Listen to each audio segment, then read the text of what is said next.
Hi friends, അപ്പോൾ നമ്മളിവിടെ പില്ലറിൻ്റെ കുഴി കംപ്ലീറ്റ് എടുത്തിട്ടുണ്ട്. അപ്പോൾ ഏകദേശം മൊത്തം 12 കുഴി എടുത്തു. 12 കുഴിയാണെങ്കിലും കുറച്ച് പാടായിരുന്നു. കാരണം ഇവിടെ കംപ്ലീറ്റും വേസ്റ്റും ഇതായത് കണ്ട കരിങ്കല്ല് പഴയ വീടിൻ്റെ ബേസ്മെൻ്റ് ആയിരുന്നു.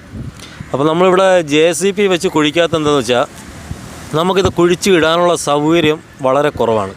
കാരണം JCB വരുമ്പോൾ കംപ്ലീറ്റ് ഒരു മണ്ണ് വെട്ടി മാറ്റുമ്പോൾ നമുക്ക് ഇടാനുള്ള സൗകര്യമില്ല. അതുകൊണ്ടാണ് നമ്മൾ 3 പേര് നിന്ന് വെട്ടിയത്. അപ്പോൾ ഇന്ന് ഞങ്ങൾക്ക് മൊത്തം 4 ദിവസത്തെ വെട്ടായി. കാരണം 4 ദിവസത്തെ പാടുണ്ടായിരുന്നു. കാരണം ഈ വേസ്റ്റ് കഴിഞ്ഞിട്ട് എൻ്റെ അടിയിൽ പഴയ വീടിൻ്റെ ബേസ്മെൻറ്റ്, തറ കോൺക്രീറ്റ്, അപ്പോൾ ഇതെല്ലാം അടിച്ച് പൊട്ടിച്ചാണ് എടുത്തിരിക്കുന്നത്. അപ്പോൾ എല്ലാ കുഴിയും എടുത്തിരിക്കുന്നത് വെച്ചാൽ 1 മീറ്റർ വീതി 1 മീറ്റർ നീളം ആണ് അതിൻ്റെ സൈസ്. പിന്നെ അതിൻ്റെ താഴ്ച എന്ന് പറയുന്നത് 5 അടി, ചില 2 കുഴി 5 അടി, ബാക്കിയുള്ള കുഴി 6 അടി കണക്കിനാണ് നമ്മൾ എടുത്തിരിക്കുന്നത്. അപ്പം 1-2 കുഴി മാത്രം നമുക്ക് 1 മീറ്റർ എടുക്കാൻ പറ്റിയില്ല, 90 എടുത്തിട്ടുള്ളൂ. കാരണം അവിടെ 90 എടുത്തതിൻ്റെ കാരണം എന്ന് വെച്ച് കഴിഞ്ഞാൽ അവിടെ നമുക്ക് വലിയ ലോഡ് കയറുന്നതല്ല, ലോഡ് കയറാത്ത കുഴി. കാരണം കംപ്ലീറ്റും കരിങ്കല്ലായിരുന്നു, ഇളക്കാൻ പറ്റില്ല. അപ്പോൾ ഇത് 2 പില്ലറിൻ്റെ കുഴിയാണ് ഇത് എടുത്തിരിക്കുന്നത്. മൊത്തം 2 മീറ്റർ വീതി നീളം, 1 മീറ്റർ വീതി, പിന്നെ 6 അടി താഴ്ചയുണ്ട്. ഇതും അതുപോലെ തന്നെ ഇത് 7 അടി താഴ്ച. അങ്ങനെ ചില കുഴികൾ ഇത്തിരി താഴ്ച കൂട്ടി, അതായത് നമുക്ക് 4 മൂലയിലും ഒരുപാട് ലോഡ് കയറുന്നത് 4 മൂലയാണ്. അപ്പോൾ 4 മൂലയും നമ്മൾ ഏകദേശം 7 അടിയോളം താത്തിട്ടുണ്ട്. 6 അടി 7 അടി ആ ഒരു കണക്കിനാണ് താത്തിരിക്കുന്നത്. അപ്പോൾ നമ്മൾ എപ്പോഴും വീട് വയ്ക്കുമ്പോൾ നമ്മൾ ഇങ്ങനെ പില്ലർ കോൺക്രീറ്റാണ് ചെയ്യുന്നതെങ്കിൽ നമ്മളെപ്പോഴും ശ്രദ്ധിക്കേണ്ടത് ലോഡ് കയറുന്നതോ എങ്ങനെയായാലും മാക്സിമം നല്ല രീതിയിൽ താഴ്ചയിൽ വേണം ചെയ്യാൻ. കാരണം നമുക്ക് ഓരോ മണ്ണിനനുസരിച്ചാണ് നമ്മൾ ബേസ്മെൻറ്റ് തീരുമാനിക്കുന്നത്.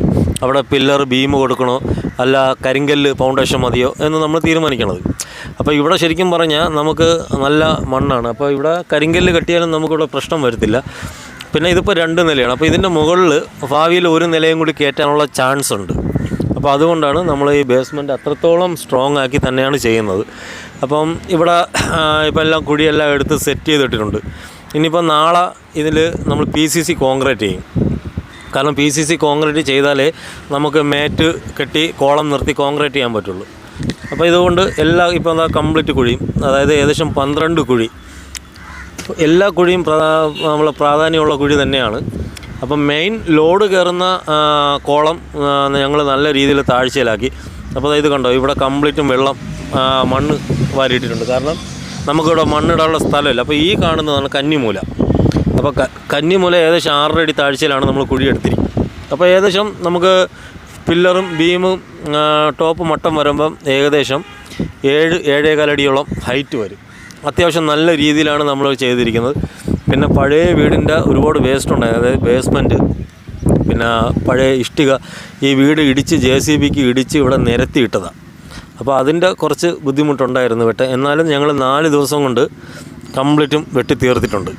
അപ്പോൾ ഇതിൻ്റെ അടുത്ത സ്റ്റെപ്പ് വീഡിയോ ഞാൻ അടുത്ത ദിവസം ഇടുന്നതായിരിക്കും. അപ്പോൾ ഈ വീഡിയോ നിങ്ങൾക്ക് ഇഷ്ടപ്പെട്ടാൽ ലൈക്ക് ചെയ്യുക.